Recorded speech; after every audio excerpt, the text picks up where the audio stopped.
वैद साहब, मेरे ख्याल से ये आपके वक्त ही शुरू हुआ था कि जब चीजों को इतने तक इरेडिकेट कर दिया गया था ऑपरेशन ऑल आउट के दौरान और एक कोऑर्डिनेशन के दौरान कि वहां पर आतंकी पूरे तरीके से फ्रस्ट्रेशन में आ गए थे। सर, आज के इस आईडी को एक फ्रस्ट्रेशन जरूर कहा जा सकता है, रिवाइवल तो नहीं कहा जा सकता, लेकिन सर इसे कैसे देख रहे हैं आप? ऐसा है कि उस इलाके में जो इसके साथ इलाका मिलता है जहां ये हादसा हुआ है, त्राल, अवंतीपुर, पुलवामा का मिलता हुआ इलाका, इस इलाके में जैश ए मोहम्मद की प्रेजेंस है जो आईडी को एज हथियार इस्तेमाल करते हैं। और अभी कंफर्म नहीं है, ये इन्वेस्टिगेशन में ही पता चलेगा, लेकिन उन्होंने क्लेम भी किया है और ज्यादा चांसेस हैं कि ये तंजीम इसमें इन्वॉल्व हो। और बहुत ही दुखदायक हादसा, it's very very serious incident.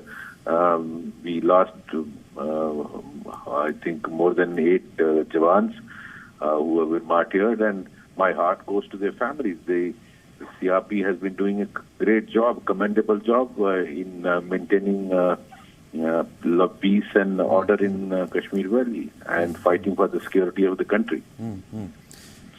जाहिर सी बात है, इन्होंने पहले भी कोशिश की। बहुत बहुत शुक्रिया वैद साहब। रिटायर्ड एजीपी जैनी, रिटायर्ड रक्षा विशेषज्ञ, इस वक्त हमारे साथ जुड़ गए हैं। और जैनी साहब, इन्होंने कोशिश की है पहले इस मोराल को तोड़ने की, इन्होंने कोशिश की है उरी में भी सर्जिकल स्ट्राइक से जवाब दिया, इन्होंने कोशिश की है लगातार साउथ कश्मीर में लोगों को इरेडिकेट करने की, लेकिन सीआरपीएफ का इतना मोरल है, आरआर का इतना मोरल है कि चुन चुन के इनसे बदला लिया जाएगा।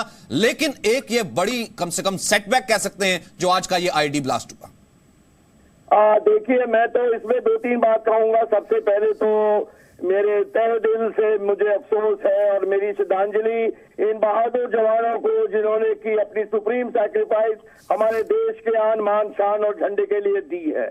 दूसरी बात मैं ये कहना चाहता हूँ आपके माध्यम के थ्रू कि देखिए, जब से ये सांठगांठ की सरकार टूटी है, पीडीपी बीजेपी की सरकार, जो तो हम लोग 3 साल से बोल रहे थे कि हटाओ इस ब्लडी सांठगांठ की सरकार को, रद्द करो, नहीं किया। जब ये मजबूर हो गए उस सरकार को खड्डे में डालने से, उसके बाद से पीडीपी ने कोई मौका नहीं छोड़ा है लोगों के साथ में मिलजुल कर इस किस्म की एक वाहियात वो दिखाने का कि अच्छा हमारी सरकार को हटा दिया, अब देखो मजा देखो।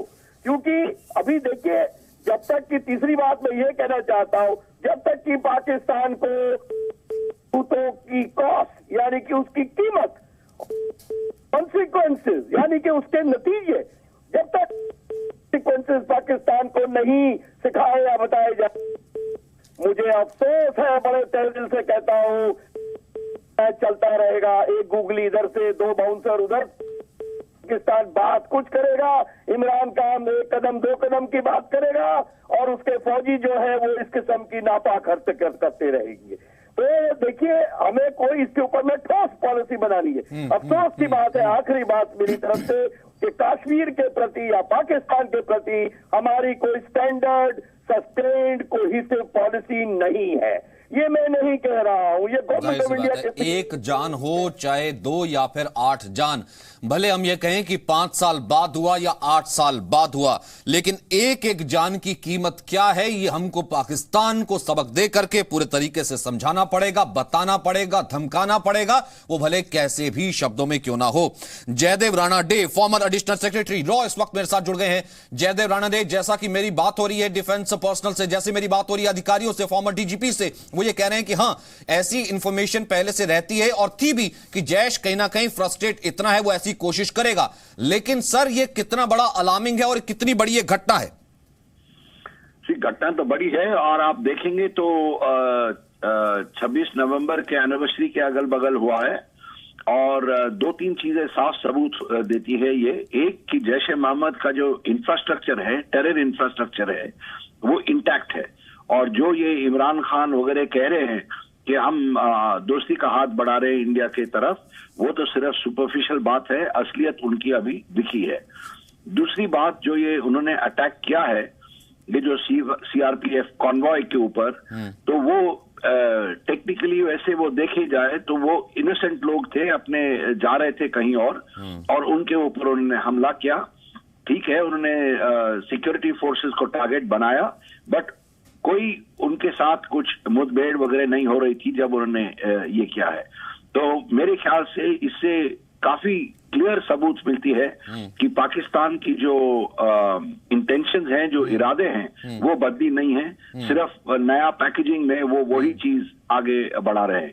और इस तीसरी बात में यही जोड़ूं कि ये नहीं भूलना चाहिए हम लोगों के कि उनको उनके जो विदेश मंत्री हैं पाकिस्तान के, उन्होंने अभी तक तो 2 कॉन्टैक्ट किए हैं हुर्रियत के साथ, और अभी फिर लंदन में वहां पे एक वो भाषण दे रहे हैं ह्यूमन राइट्स इन कश्मीर के बारे में। तो उनका जो इरादे हैं वो तो बहुत ही स्पष्ट दिखाई दे रहे हैं। उनके इरादे तो साफ स्पष्ट है ना, जब आप सेपरेटिस्ट से कांटेक्ट कर रहे हैं, जब यहाँ पर इमरान खान आप ये कह रहे हैं कि हम इरेडिकेट कर देंगे, हमारे लिए सबसे पहला जो चुनौती है वो यहाँ पर हमारे कर्जे से निपटना है, लेकिन वहां पर आप जैश का जैसे नेटवर्क इंटैक्ट है, हाफिज सईद वहां पर रैली किया जा रहा है, तो इससे पता लगता है कि आर्मी वहां की और अब भी कैसे टेररिज्म सपोर्टर्स वहां पर उसी तरीके से एक्टिव हैं जैसे पहले कहा जाता था।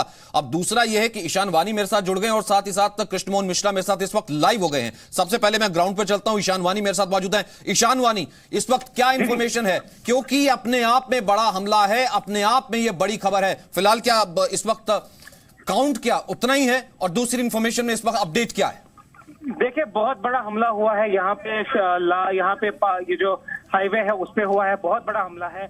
अभी हम देखें तो जैश ए मोहम्मद का ये दावा है कि उन्होंने एक लोकल जो है जैश के एक मिलिटेंट को इस गाड़ी में बिठाकर, एक एक्सप्लोजिव से भरी हुई गाड़ी थी, उसको अंदर रैम किया है सीआरपीएफ की व्हीकल पे, जो कि जम्मू से वापस आ रही थी।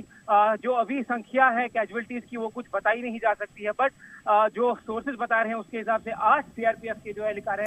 अच्छा, एएनआई इसको रिपोर्ट कर रहा है कि ये संख्या सीआरपी की 12 हो गई है। Is it true? क्या ऐसी है इंफॉर्मेशन की ये संख्या बढ़ी है?